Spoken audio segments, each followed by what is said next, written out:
Okay, welcome everybody. This is the Testing and Transforming Your Blood Sugar class, and this class will give you insights on how you can live longer, stabilize your blood sugar, feel better, have better mental energy. And so let's jump in, but as you can see here, as one of my favorite philosophers is Lao Tzu. He says, when I let go of what I am, I become what I might be. And so I think this is one of the most important missions and journeys in life, is trying to figure out and navigate the world of health. And so hopefully today we'll give you some great insights on what you can do to become more of who you are. So first of all, my purpose is I believe that we could live in a world without chronic disease, where chronic disease is optional. Not everyone will choose to end their chronic disease, but I would love to say that chronic disease is now optional. We've spent so much resources and energy and time fighting the acute diseases, the infectious diseases, measles, mumps, polio, all these things, and yet we still have this epidemic of chronic disease, and type 2 diabetes is at the top of the list. And right now, as many of you know, there's pushing towards 300 million people on the planet who have type 2 diabetes. And this is what we found over and over again, is that it is reversible. So you can reverse it. You can prevent this from happening. There's so much that you can do on your side for blood sugar. So let's talk about some of the goals and how we're going to end this. But it all starts with you making a commitment and a decision to do something different about your health. So I would encourage you to grab a pen and paper and take some notes. So first thing you're going to realize is, why is blood sugar relevant to health? And this is a foundational piece that if you don't realize that your blood sugar influences all the other hormones in your body, then you're never going to be motivated enough to make the necessary changes, because your blood sugar regulates insulin. It regulates hormones in your liver. It also regulates a hormone called cortisol, which is your stress hormone. So anytime insulin's dysregulated, you're not going to have healthy hormones downstream. That starts to affect testosterone, estrogen, progesterone, everything. The other thing that blood sugar does is it creates more inflammation in your body, which can affect the bacteria in your gut, and it can create more pain, more brain fog, and keep you from really thriving as an individual. So blood sugar, as you're going to see, we've evolved over time so that our bodies have a smaller digestive system than our primate ancestors, and so that requires us to be very efficient at what we're eating. And so our brains, they're comprised of about 57% fat, 38% protein, and 5% carbohydrates. Most of us flip it, where we eat 57% carbohydrates and about 38% of proteins and then 5% of fats. But what we're going to train you on today is we're going to show you the foods you're going to want to get into your body to manage your blood sugar and to feel amazing. So I want you to ask yourself a couple questions. Hopefully you're going to find out how important blood sugar is. And I want you to ask, how do you want to look and feel? Would you like to get rid of some pounds? Would you like to be a little more, lean and fit? All those things are important. And then how do you want your brain to perform and feel? Are you remembering things as well as you'd like to? Can you learn? Do you read a page in a book and have to go back because you have no idea what you read? And then finally, how can you live a long, healthy life? Because if you have a goal, and one of my mentors, Dan Sullivan's his name, he's got this goal to live to be 156, and he's dead serious about it. It's not like he's just throwing it out, but he's got an action plan to living a long, healthy life. And so he's 73 now, and he's put on more muscle this year than he has in the previous 10 years.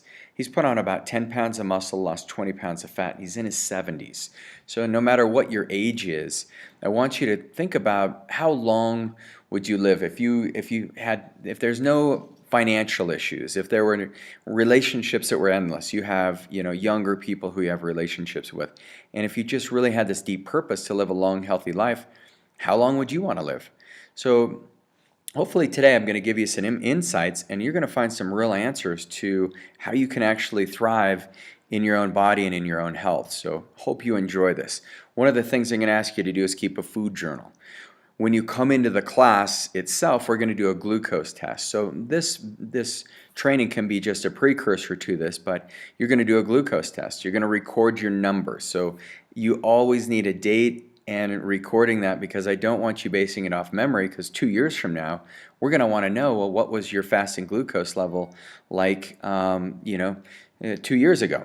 And then you're going to be guessing if you're not writing it down. Then set a goal. And you'll see that I'm going to go over it very quickly here. We're going to talk about what your ideal numbers need to be when it comes to stabilizing your blood sugar. And then you're going to see what your goal is, and then we're going to have strategy around how you can complete this. And the only way you can create a strategy is you have to learn what obstacles are going to come up. Some of you, it may be the sugar cravings. Others, it may be you don't know how to cook. The other obstacles that may come up is you ran out of duct tape, and so you just can't quit eating. So we're going to help you do that, and then finally we're going to help you realize your blood sugar goals, so that as you're going throughout life, it's not about perfection, it's just about progress. I want to make sure that we're getting your blood sugar stabilized, because this has everything to do with your overall health. Now, many of you, you came to see us because you have thyroid issues, or maybe you had rheumatoid arthritis or some type of autoimmune condition, and you don't think that blood sugar is important to you. Well, I'm going to share with you a little experience that I had about 6 months ago. And many of you have heard my story, but I took a fasting blood sugar test, and I was shocked because I was pre-diabetic in that test. My fasting blood sugar was 103, and I went, oh, I can't believe this. And then I took their challenge drink, and my blood sugar shot up to like 140, or 150 actually. It was 152, and then it came down to about 77. About an hour later when I tested it again, which shocked me, because here I am. I've written a book called Your Health Transformation, and I talk about blood sugar in that. I try and eat very clean. I exercise. I probably could manage my stress a little better, but what I realized is that if I'm having problems with my blood sugar, you are. And so nobody's immune to this. I do have diabetes in my family. Even genetically, I'm about 60% more likely to have blood sugar issues than the next person. But I realized this is something that I've got to share. So I've been on this journey, and I've learned so much. I thought I knew a ton about blood sugar, but once it hit me, that's when I really started diving deep into research. So I'm going to share with you a lot of the research. I'll try and keep it as clinical as necessary, but not too clinical for you. So let's jump in. So first of all, what are your numbers? So your fasting blood sugar, we want it to be under 100 milligrams. That's considered normal. Once you jump up to 101 to 126, that's considered pre-diabetic. Remember, mine was 103. Anything over 126 is considered diabetic. So ideally, we want your fasting blood sugar between 75 to 94. Your hemoglobin A1C, the ideal range is 4.9 to 5.5. So hopefully you write those down. Here's where we know inflammation in your body, it can trigger this prediabetes. So a lot of you have come to us because you have pain, you've had stem cell therapy, but one of the things we have to look at is the inflammation is one of the triggers for prediabetes. And so you're pre-diabetic. If you've ever had your labs ran, you can look at your labs right now, and if your A1C is 5.7 to 6.4, you are considered pre-diabetic. Once it goes over 6.4, that's when we consider you have diabetes, and it needs to be matched with a fasting glucose test as well, which is why we're offering those in the clinic. So come to my classes and get your fasting glucose, or you can go to Walmart. You can get one for like $10 and test your blood sugar. Purchase one on Amazon, much easier.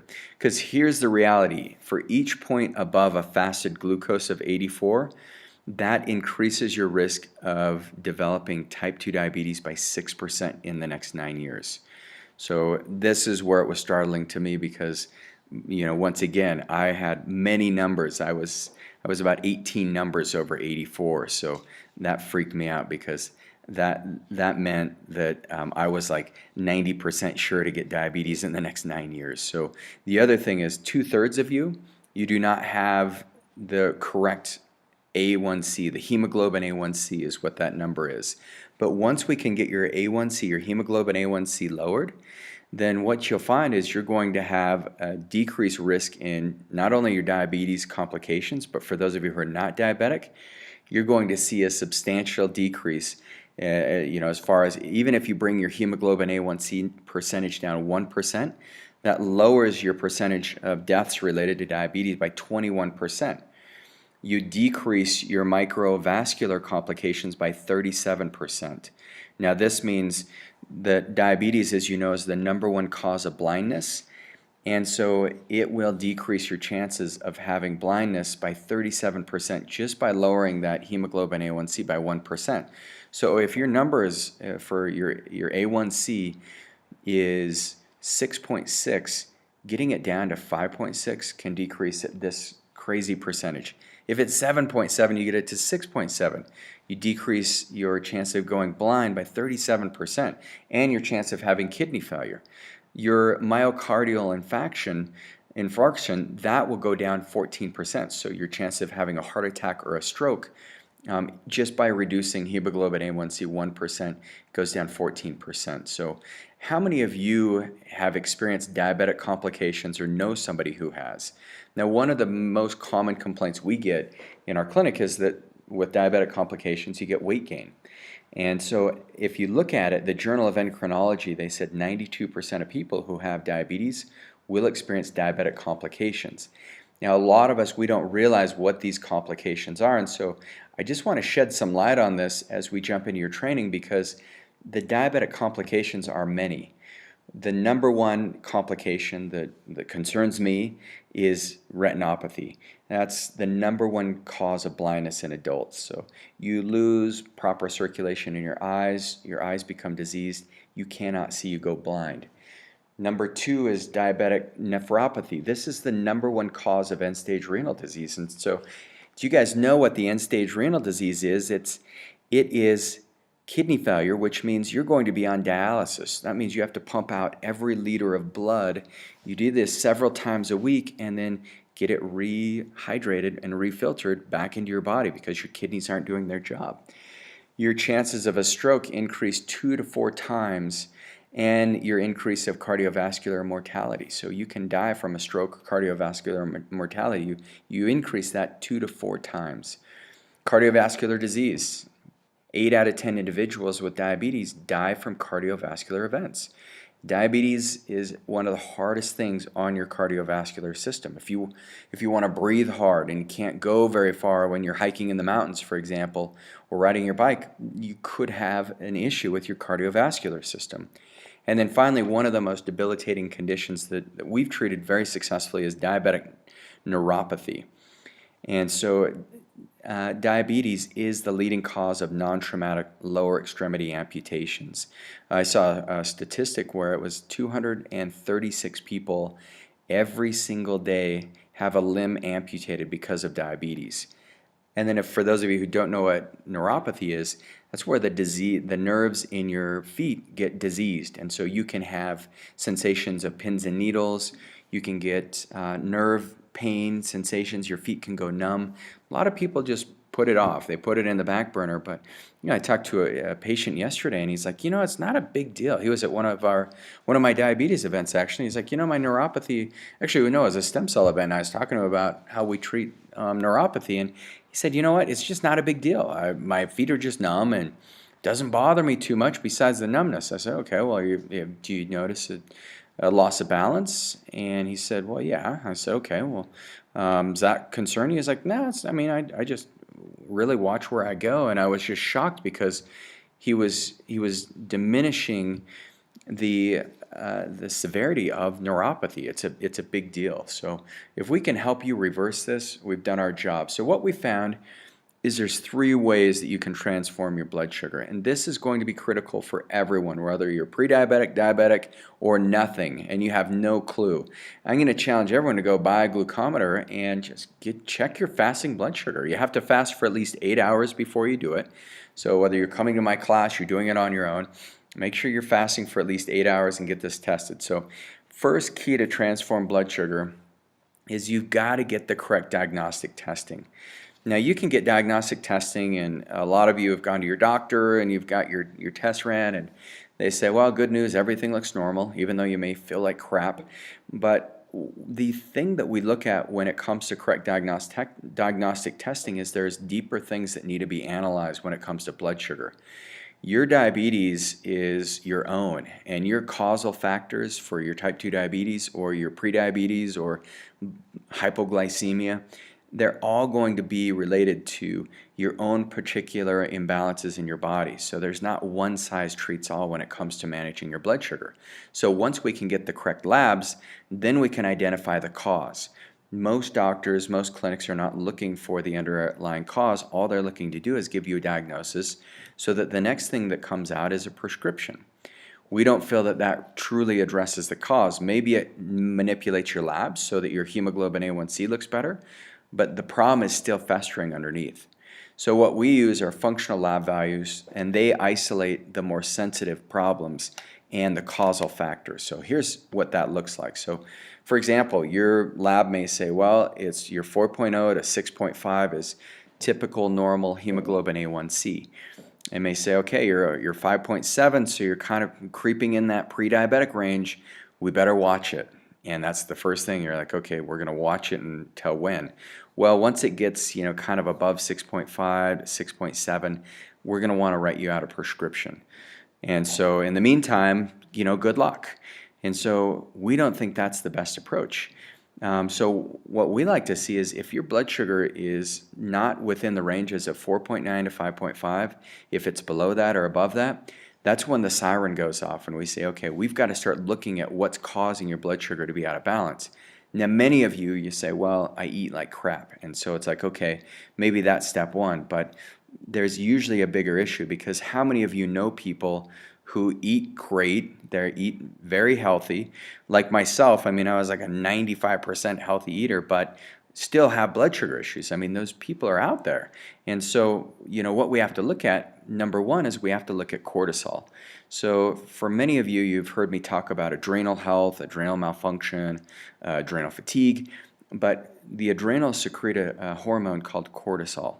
And cortisol is directly intertwined with insulin. So anytime you have cortisol that gets secreted, what happens is your liver gets nervous because when your body has cortisol secretion, that means your body's in a fight or flight mode, and it's in its up and go mode. It's in a repair mode in some cases, but the liver secretes and pushes sugar into the blood. So it squirts sugar into the blood. And then what happens is that triggers the insulin to get released from your pancreas. Your pancreas wakes up, pushes insulin into the blood. So your pancreas only pushes insulin into the blood when there's two things going on. Either your body's under stress and is releasing cortisol, or the second thing is you've eaten. And so you've put sugar into your blood through the digestive process. But if your cortisol is not regulated, then what happens is we cannot regulate your blood sugar. And vice versa. We can't keep your blood sugar regulated without, or your cortisol regulated without regulating your blood sugar, because any time that your body goes under stress, then your cortisol is getting elevated and your liver pushes sugar into blood. Same thing that would happen if you were to eat. And then the insulin drops in, carries the sugar to the cells, your blood sugar drops too low, and you got the fatigue, you got sugar cravings, you get hangry, all those things happen. So the way we test cortisol is through saliva. So we're going to test cortisol at 4 different times throughout the day so that we can get an accurate measurement of how your cortisol is functioning, and then there's specific things that we can do to balance and correct that. The second thing we need to do to transform your blood sugar is look at your thyroid function. Your thyroid regulates metabolism in your body. It's your heat generator. But more importantly, if you have healthy thyroid hormones, that triggers enzymatic processes from your liver into your stomach.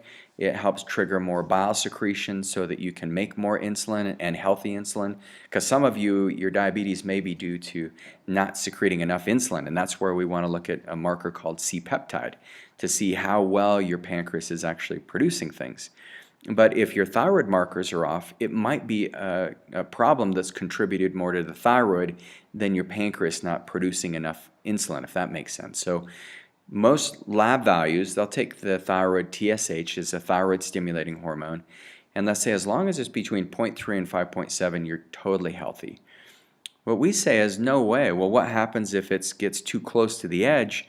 What are we going to do? I mean, what your doctor will typically tell you is, well, let's just wait and see what happens. And I'd say there's no way we want to wait and see. We want to take a proactive approach. So we want to keep your levels between 1.8 and 3.0 when it comes to thyroid. There's also about 12 other markers that we want to look at, specifically markers for autoimmunity. There's markers called your TPO, your thyroid peroxidase antibodies, and that can give us a much better indicator on whether your thyroid's being attacked by your immune system. We can look at your thyroglobulin antibodies. We can look at your T3 and T4, and then we can look at reverse T3. We can see how your hormones are being converted, but one of the major keys to keeping your blood sugar stable is making sure your thyroid hormones are all being supported and balanced.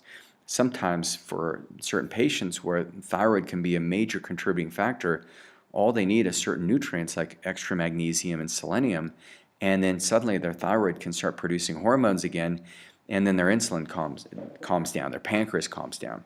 The other test is looking at your biome. So many of us know, and we've tested our stool, and this is becoming a bigger deal in medicine right now.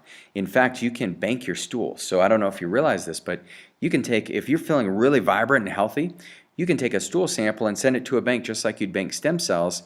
And what will happen is then you can pull it out when you feel crappy, and you can do a fecal matter transplant. So, for some of us that's an odd notion, but I'm just trying to illustrate how powerful the bacteria is in your gut, because these bacterial species, you've got 10 times more genes for bacteria in your body, 10 times more cells than you do human cells. So we're technically more bacteria than we are human. And even the mitochondria, which are those power generators inside of our cells, they're influenced by the bacteria. So that's how the bacteria are communicating with your cells. So in our bodies, we've got very healthy bacteria. There's over 1,500 species. In Aborigines people anyways, and the industrialized world it's closer to 1,000. So some of these bacteria should be on the endangered species list. But some of the good bacteria, like the bifidobacteria, there's certain types of Escherichia coli, there's lactobacilli, and then there's some of the more pathogenic bacteria like the Campylobacter, the Enterococcus, the C. diff. And so we want to isolate and rule out if you've got a bacterial overgrowth, because bacterial overgrowth can influence blood sugar. They've done studies in mice where they've taken mice who are obese and have diabetes, so diabesity, and all they've done for these mice, they haven't changed their diet, is they've taken fecal matter from healthy mice, transplanted that into these mice with diabesity, and the mice with diabesity, it completely reverses their diabesity while they're on the same diet as the healthy mice were, just by changing their microbiome. So the other thing that can happen is if you have dysregulation or any imbalances in your gut, then that can cause leaky gut. So that's one of the very first things we want to isolate in your testing. Do you have leaky gut? What issues are going on?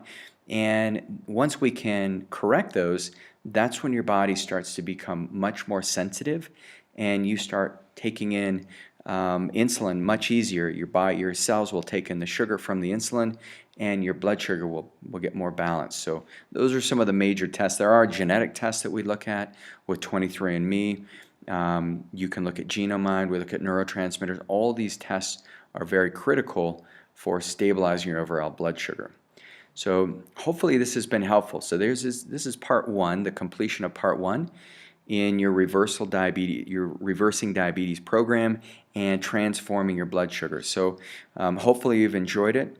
In part two, we're going to jump into how to resensitize the insulin receptors, and then we're going to jump into the circadian rhythm of your brain and how eating restriction, so it's called time-restricted eating, can transform your blood sugar. So stay tuned. Hope you guys are enjoying this thus far. And once again, if you have any questions, info@GoWellness is how you can reach out to me, Reagan. So thank you very much.